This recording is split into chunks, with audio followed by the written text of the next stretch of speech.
You should know that by being a racing driver, you are under risk all the time. And by being a racing driver means you are racing with other people. Ayrton Senna tried to warn Formula One about dangerous politics. Nobody listened. Most drivers, when they retire from a race, go back to the motorhome. Ayrton Senna stayed at the barrier. He stood there for lap after lap, watching Michael Schumacher's Benetton pull away from the field at a pace that didn't add up. Everyone could see it. Nobody was saying it out loud, not officially, not where it counted. Senna suspected the Benetton was running illegal traction control. The FIA had banned electronic driver aids for the 1994 season, but Senna believed one team was still running them. He was watching for proof. He didn't get it. Not that day. 2 weeks later, he was dead.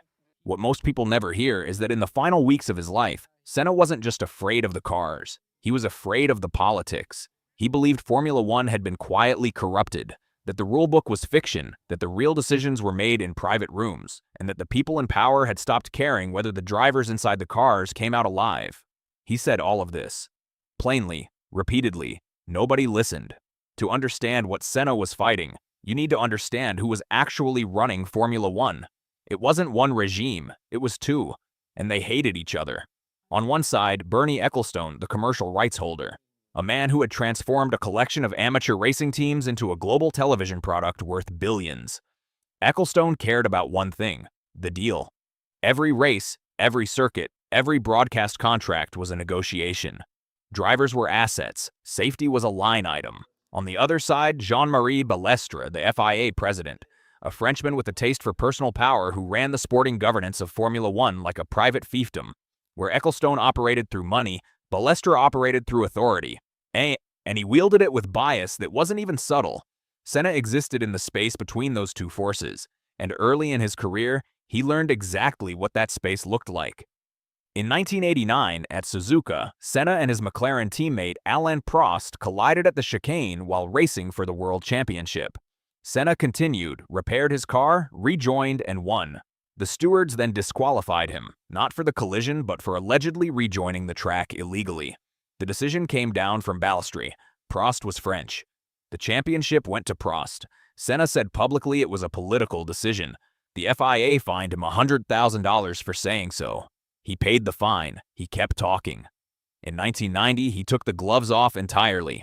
He has since admitted that before that year's Japanese Grand Prix, when Balestre refused his request to move the pole position side to the cleaner side of the track, Senna decided that if Prost got a better start, he would drive into him at the first corner. Same result as a pen stroke, just delivered at 170 miles per hour. That's who Senna was by 1990. Not a victim of the system. A man who understood the system completely and had decided to use it against itself. This is where the story becomes morally complicated, and it should. Senna was not a saint, but the reason he had arrived at that calculation is the thing that matters. He had concluded that in Formula One the written rules were a formality. The real rules were informal, invisible, and for sale. And that unofficial reality had direct consequences for the people inside the cars. By 1994, Senna had moved to Williams, the team that had dominated the previous 2 seasons, and that dominance is exactly where the politics of the new season begin. The FIA, now under Max Mosley, banned electronic driver aids heading into 1994. Traction control, active suspension, launch control.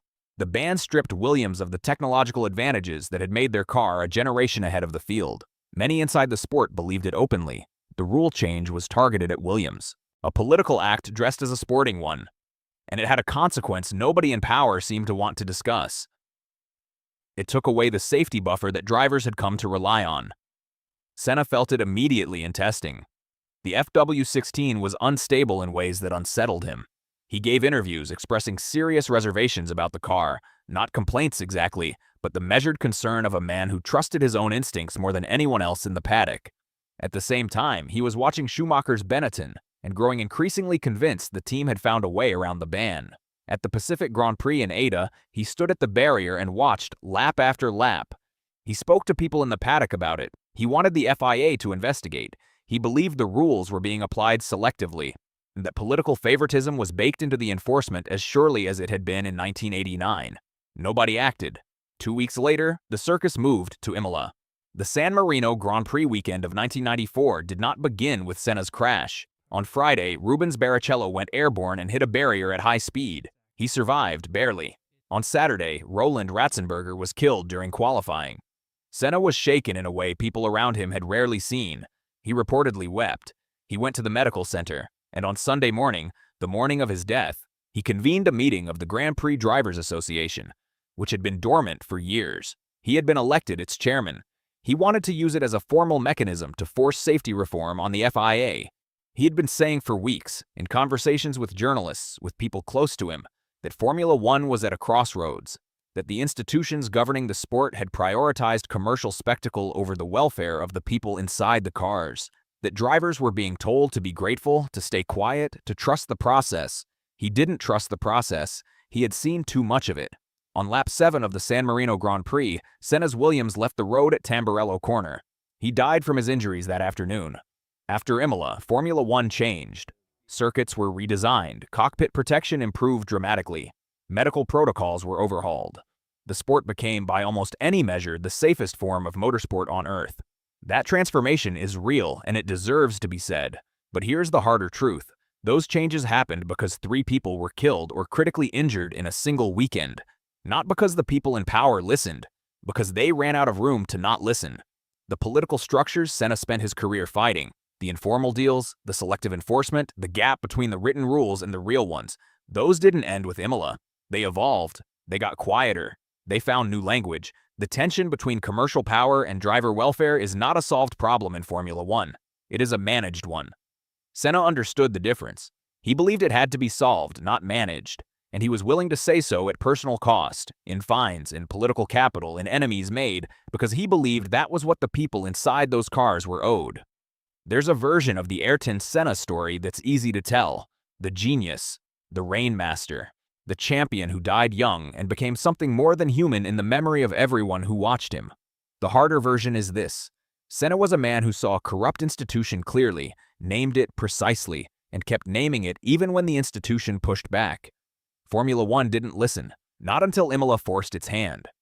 30 years on, the question worth sitting with isn't just what Formula One lost when Senna died. It's what it might have become if it had listened while he was still alive to push for it.